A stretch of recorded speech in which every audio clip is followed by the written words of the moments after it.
గతంలో ఆయన మీడియాలో విపరీతంగా కనిపించేవారు. మీడియా కూడా ఆయన ఇంటర్వ్యూలు చేయడానికి ఆసక్తి చూపించేది. ఇటీవల కాలంలో కేఏ పాల్ అంతగా మీడియాలో కనిపించడం లేదు.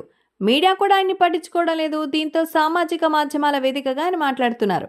ముఖ్యంగా ఖాతాలు సృష్టించుకొని తను చెప్పాలనుకున్న విషయాన్ని చెప్తున్నారు. సోషల్ మీడియా విషయం తెలిసిందే కదా. కేఏ పాల్ మాట్లాడిన మాటలు తనకు అనుకూలంగా ఉంటే చాలు, ఆ పార్టీ నాయకులు పాల్ మాట్లాడిన మాటలని వైరల్ చేస్తుంటాయి. తాజాగా ఇప్పుడు కేఏ పాల్ బీసీ రిజర్వేషన్స్ మీద బీసీ ఉద్యమ నాయకుడు కేఏ పాల్ మీద సంచలన వ్యాఖ్యలు చేశారు.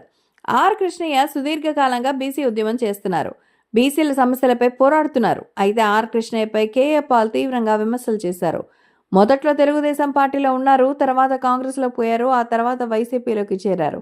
ఇప్పుడు బీజేపీలో ఉన్నారు. ఆయనకు రాజ్యసభ ఇస్తే చాలు, 50 లేదా 100 ఓట్లు ఇస్తే చాలు, బీసీలను ఆ పార్టీకి ఓట్లు వేయాలని పిలుపునిస్తారు. ఇక 60% జనాభా ఉన్న బీసీలను 2% జనాభా కాళ్ల వద్ద బానిసలుగా ఉండమని చెప్తారు. బీసీలకు రాజ్యాధికారం వద్దా? ఆర్ కృష్ణయ్యలాగా బిచ్చమెత్తుకోవాలా? అంబేద్కర్ కోరుకున్న రాజ్యాధికారం సాధ్యం కావాలంటే బీసీలు సంఘటితంగా పోరాడాలి, రాజ్యాధికారం కోసం ఉద్యమాలు చేయాలని కేఏ పాల్ పిలుపునిచ్చారు. కేఏ పాల్ చేసిన వ్యాఖ్యలు సోషల్ మీడియాలో సంచలనం సృష్టించగా దీనిపై బీసీ ఉద్యమ నాయకులు మండిపడుతున్నారు.